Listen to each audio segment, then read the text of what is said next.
I'm very happy to say that I have Mr. Tom Daley in studio with me right now. How's it going, man? Hello, yeah, I'm good. How are you? I'm doing very, very good. So you're obviously in Ireland to promote your book at the moment, Yes. which is going very well. I seem to see all over social media people are going crazy non-stop for it. Yeah, no, it's been, I've been really happy with it so far. And I'm actually really impressed with everyone's photos that they've been trying all the recipes and how similar they actually look to the photos in the book. Really? Yeah, no, I'm actually like quite proud that people have gone out and tried it, and it's turning out pretty good. Because I've seen some of the pictures as well that have been shared, which are people making your face out of, what was it? It was some like pasta sauce. Yeah, there was at one of the signings they made out of some kind of healthy, all these different healthy foods. So they had like salad around it, and then they did it in like tomato puree. That's not in the book, right? No, that's not in the book. Okay, that's not. Although in the book. I wish All I right. could do that, but no, that's not one of our recipes. Yeah, it could be the next one. Yeah, maybe. Who knows? Very easy. I have to ask you first off, what are your two biggest fears? Two biggest fears? I'm not someone that has like that many fears. I used to be scared of vomit when I was younger. Okay. Yeah, I know, it's a really random thing to be scared of, but I used to be scared of anyone that said that they felt sick or that was sick. Yeah. Because you felt like you were going to get sick when they... I don't know what it was. It was just this weird thing that was completely irrational, but Okay. I've overcome it now. Give me another one. Is there any other one? Another fear... I guess you could say that I get worried about heights sometimes in a weird way, but not that I'm scared of heights at all, because that's the wrong way to put it. But every Because time I'm up your on 10 job meter, is to do with I heights. know, but whenever I'm up on 10 meter, I still get nervous. And You're just yeah. like, I need to get the hell off this Yeah. as eloquently as possible. Yeah, exactly. Like the adrenaline rush that you get from standing on the end of a 10 meter board can be, I mean, it's a lot, Yeah. but that's what keeps you sharp and keeps you focused on what you need to do. Because I was going to say that my two biggest fears are heights and water. So your job, if I had to put it into context, would be vomiting nightmare. at height would be your worst job in that level. That diving would be my worst. sickness.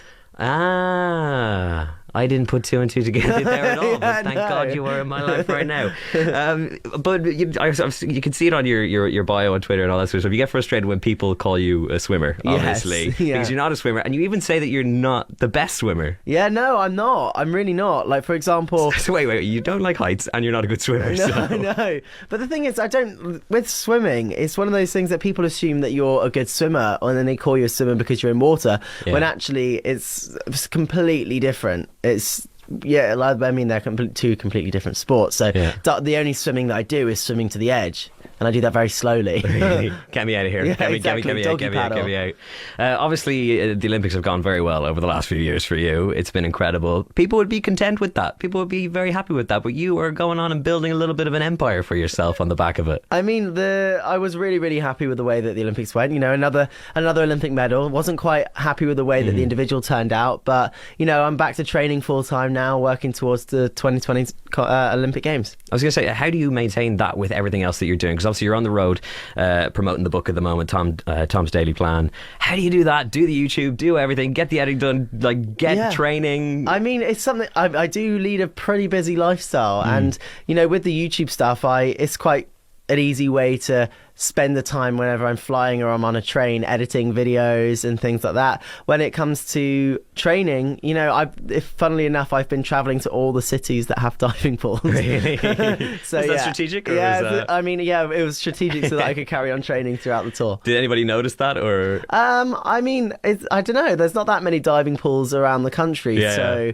I think no one actually said to me like, you're diving in it. You're in every diving pool's I would city, say there's a lot of people around the UK and Ireland right now campaighing to get a diving pool in their local area, just so when you exactly. release another book, Yeah, I can go to their they know city they're next going to be time. on the tour. I released the documentary last year, last November thereabouts. I'd worked on it for a year. It was all about LGBT representation in soccer and the Premier League and all that sort of stuff. And I know Lance was saying the other day he made a comment kind of about the Premier League and why potentially players haven't come out yet. What is your opinion on the whole thing? Just I'm genuinely interested because I spent a year of my life kind of working on something that was... Yeah, I mean, everyone is in a slightly different scenario. So, like, there's not one rule for everyone that I think everyone can feel comfortable, because sometimes it can affect the way that their life is. So, but I mean, in team sports, it can be more difficult than individual sports. Hence why in football, it's a lot more difficult for people to feel like they can come out, because it's not just them that's performing in the sport, it's the whole team. So I can understand how it'd be difficult, but the only way that The one thing I would say is not to worry about what anyone else thinks. If you're happy being you, then you should be happy being you. And you are the biggest example of what can, come out on the other side of that. I was extremely lucky with the way that everyone was so supportive, and I'm so lucky to have supportive friends and family, and to be in an environment that I'm still accepted. Whereas around the world, there's so many places that it's just not accepted to be part of the LGBT community. Completely, and with obviously football being such a huge industry, that's in line with that. I've got so many questions to ask you about your book, but I'm going to get you to put those headphones on just for 2 seconds, because I have a little bit of a game to play with you before we do throw those questions your way. Obviously, everybody was talking about how obsessed you are with Shawn Mendes and Lance as well, and all that sort of stuff. I'm equally as obsessed with him. I was a little bit jealous when I saw the jumper. I was like, yeah, it's a good jumper. Where the hell did you get that? Yeah, Spotify sent it to me. Yeah, okay. Exactly. Okay, so you didn't go seeking it yourself or anything like that. Okay, I just want to check if you're as good at listening to Shawn Mendes as you are looking at him, okay? Oh my goodness, okay, because this could be a test. Okay, so I've got 3 songs. I'm going to play the first 4 seconds. I want you to see if you can tell me which song it is from Shawn Mendes. Are you ready? Yeah. Okay, here we go.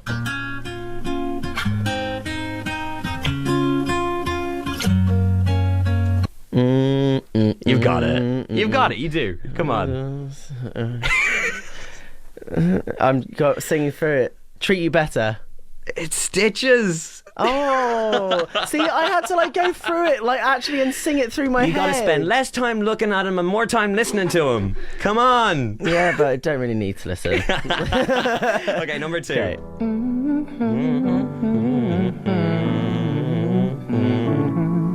My bit was added, but you got that for free. Mercy. That's completely right. Okay, good. Okay. I have to take my time and actually sing through the whole verse. And by law of averages and differences and all that sort of stuff. What's this one? Come on. This one's Treat You Better, right? Okay, I finally got it. Good.